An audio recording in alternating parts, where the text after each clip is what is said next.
de la conférence en marge du compte rendu du Conseil des ministres. Il a fait un commentaire sur la presse nationale. Nous allons donc partir avec la régie pour suivre l'extrait de Ousmane Gawal Diallo. L'exercice du métier de la presse s'accompagne d'une responsabilité. Que les directeurs de radio soient informés, que les responsables des sites internet soient informés. Nous sommes, dans ce gouvernement de transition, engagés à respecter la liberté de la presse, mais une presse responsable. Tous les propos qui soient de nature à pousser les ethnies les unes contre les autres, à attiser les tensions politiques et sociales dans le pays, tous les médias là subiront les conséquences de la loi. L'exercice de la liberté de la presse est encadré dans un engagement et une déontologie à faire en sorte que les Guinéens soient informés objectivement, mais pas à dresser les uns contre les autres, les communautés les unes contre les autres. Et nous en assumerons toutes les responsabilités, que cela soit dit aussi. Donc si un média enfreint à ces dispositions, c'est de plein jour que nous prendrons les dispositions de la fermer. Nous sommes beaucoup indulgents par rapport à la plupart de ces médias qui, même si on regarde sur le plan de leur engagement financier vis-à-vis de l'État, il y a moins de 2% des médias qui sont en jour. Mais l'État n'a pas pris de responsabilités coercitives pour fermer pour ces manquements-là. Mais nous serons intransigeants sur le respect de l'unité nationale, sur le respect de l'information objective qui transitera dans les médias et cela doit être informé. Donc si un média contrevient à ça, il n'y aura pas, ce n'est pas la nuit, ce n'est pas des barbouzes qui viendront, ce n'est pas des gendarmes. Nous assumerons les responsabilités de fermer le média pour manquement à ses obligations envers les citoyens et envers la corporation de la presse. On refait le monde pour que bougent les lignes du développement et de la gouvernance sur Joma FM. Ousmane Gawal Diallo, le jeudi dernier, en marge du compte rendu du Conseil des ministres et du berger à la bergère. Nous allons partir avec la régie puisque l'ensemble des professionnels des médias se sont retrouvés aujourd'hui à la maison de la presse pour tirer toutes les leçons. Quelles sont les mesures qui ont été annoncées? La régie va nous proposer l'extrait de Ibrahima Sori Traoré qui a lu donc ces grandes annonces faites par la presse nationale. Déclaration des organisations professionnelles et du syndicat de la presse. Suite au démantèlement par effraction des émetteurs du groupe de presse Afrique Vision au brouillage des ondes des radios FIM FM et Joma FM, la restriction des sites d'information guinéens et des réseaux sociaux et en réaction aux menaces proférées contre la presse par le ministre porte-parole du gouvernement Ousmane Gawal Diallo, les organisations professionnelles de la presse ont décidé ce jour des actions suivantes. 1. Déclarer à partir de ce lundi 22 mai 2023 le ministre Ousmane Gawal, ministre des Postes et Télécommunications, porte-parole du gouvernement, ennemi de la presse guinéenne. 2. Le boycott à partir de ce jour de toutes les activités du gouvernement et les autres organes de la transition jusqu'à la levée de toutes les restrictions. 3. Une journée sans presse le mardi 23 mai 2023 de 5h à 0h, c'est-à-dire demain. 4. Le boycott de la Semaine nationale des métiers de l'information et de la communication sénamique. 5. Informer et interpeller les ambassades, la communauté internationale, les organisations de défense des droits de l'homme et la HAC sur les menaces qui pèsent sur la presse guinéenne. 6. Une marche de protestation le jeudi 1er juin 2023 sur toute l'étendue du territoire national. Les organisations professionnelles se réservent le droit d'entreprendre des actions plus vigoureuses si le gouvernement ne restitue pas immédiatement les émetteurs d'Afrique Vision, ne cesse pas le brouillage des ondes et ne débloque pas les sites et les réseaux sociaux. Ces actions seront, entre autres, d'organiser des synergies des médias sur la situation de la presse, de suspendre la participation de la presse au sein du conseil d'administration du FADEM, Fonds d'appui au développement des médias, de la HAC et du CNT. Conakry, le 22 mai 2023, les organisations professionnelles de presse. Je vous remercie. Vous écoutez On refait le monde, votre rendez-vous quotidien de décryptage de l'information sur Joma Média, et vous faites bien. Ce qui est à la presse est menacée. Est-ce que la riposte équivaut à la menace? Alors, la première des choses qu'il faut d'abord préciser, c'est que c'est un combat de survie. Ouais. Aujourd'hui, on est arrivé à un niveau, si on ne se lève pas, ce qui arrivera sera fatal. Ça, c'est une évidence. Et au regard de la situation, je pense que la réplique, certes, c'est à saluer, mais au regard de la situation, moi, je vois encore plus que ça. Et je veux qu'on soit encore beaucoup plus drastique parce que tous les signaux sont au rouge. Je salue l'initiative aujourd'hui de décider d'aller vers cette journée sans presse. On va mettre ça à l'actif du CNRD. On retiendra désormais dans l'histoire que c'est pendant cette transition-là, on est quand même parvenu à aller vers une journée sans presse. Tout ce qui a été annoncé, je pense que ce sont des mesures qui visent à interpeller, à aussi informer l'opinion nationale et internationale, non seulement de la situation en ce moment qui est grave dans le pays, mais aussi montrer que nous n'allons pas nous laisser faire. Ce n'est pas un cadeau, ce n'est pas, si vous voulez, nous ne sommes pas une régie où on peut décider de faire de nous ce qu'on veut. On s'est battu des années durant pour obtenir cette liberté. Et cette liberté, elle ne peut pas être bâillonnée par n'importe quelle personne pour faire plaisir à un prince ou pour tout au moins prouver qu'on est capable de faire quelque chose dans ce pays-là. Ça ne marchera pas. Et je pense que, pour moi, c'est un début qu'on peut encourager, qu'on peut saluer. J'aurais souhaité qu'à partir du mercredi déjà, qu'il y ait d'autres décisions encore plus drastiques. Oui, mais le comité est mis en place, il va réfléchir au fur et à mesure par rapport à l'évolution de la situation. C'est important, je pense qu'il est important. Ça s'appelle le plan Vigipirate. Mais bien sûr, je pense que... Et si les autorités ne font rien et laissent le mardi passer sans pour autant se remettre en cause, revenir à de meilleurs sentiments, la presse est la dernière digue dans tous les pays. Remettre les choses à leur place. Quand elle cède, c'est l'inondation. Mais bien évidemment, je pense qu'il faut aller au-delà. En tout cas, je pense que ce qui est lancé, ce sont des jets. Nous pensons qu'à partir même d'aujourd'hui, au plus tard demain, il y aura d'autres démarches ou d'autres actions fortes pour justement empêcher d'ailleurs qu'on en arrive. La synergie des médias, par exemple, des radios et télévisions aujourd'hui qui pourront permettre ou amener le Telgi ou les associations de presse à revenir sur ça. Syndicat, je pense que c'est possible.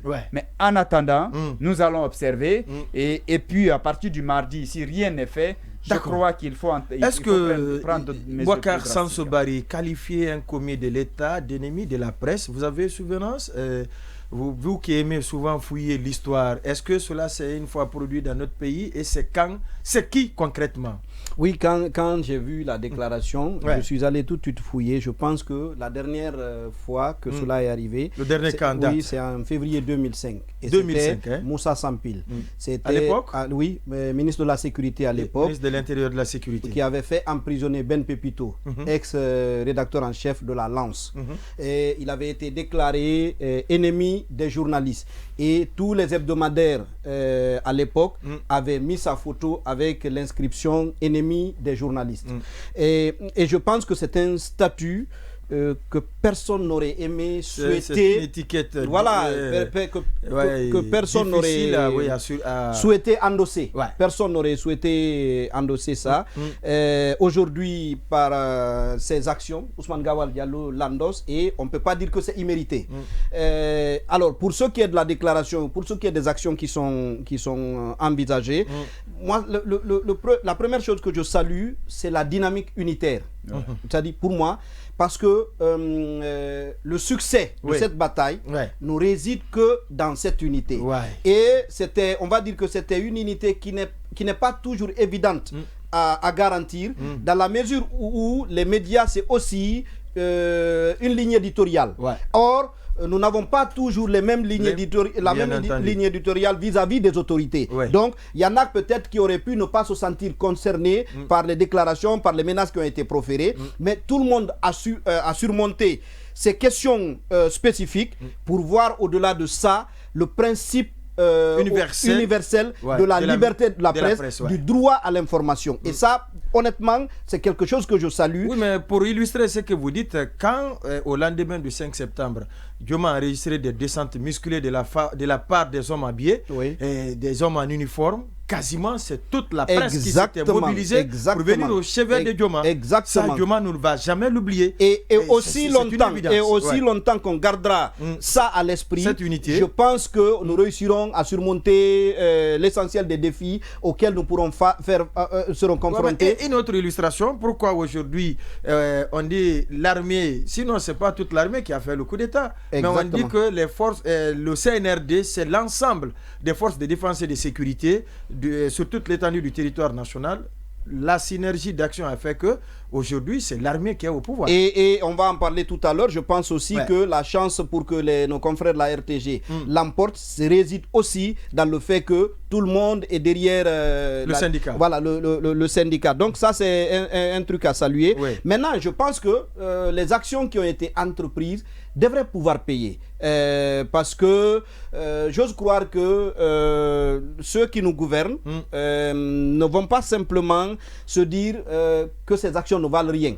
C'est-à-dire, pour moi, quand le 5 septembre, on a déclaré venir corriger, une rectification institutionnelle, refondation. Si vous vivez dans ce pays avec une journée sans presse, à un moment donné, ça doit pouvoir vous parler. Ça doit interpeller. Si la presse privée, dans son ensemble, boycotte l'ensemble des activités du gouvernement et des autres organes de la transition, à un moment donné, ça doit pouvoir parler. Et je dis que ça doit d'autant plus parler que nous sommes dans un pays où on nous dit tous les jours, il faut trouver des moyens de s'exprimer, pas que par la manifestation.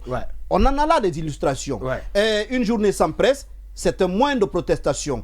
Le boycott des activités des autorités, c'est un moyen d'expression. Donc, si les gens peuvent être réceptifs à ces modes de revendication dits pacifiques, c'est l'occasion de nous le démontrer. Maintenant, s'ils ne le démontrent pas, je ne sais pas s'ils vont faire montre de solidarité gouvernementale ou quelle est l'attitude qui va être adoptée, nous restons à l'écoute.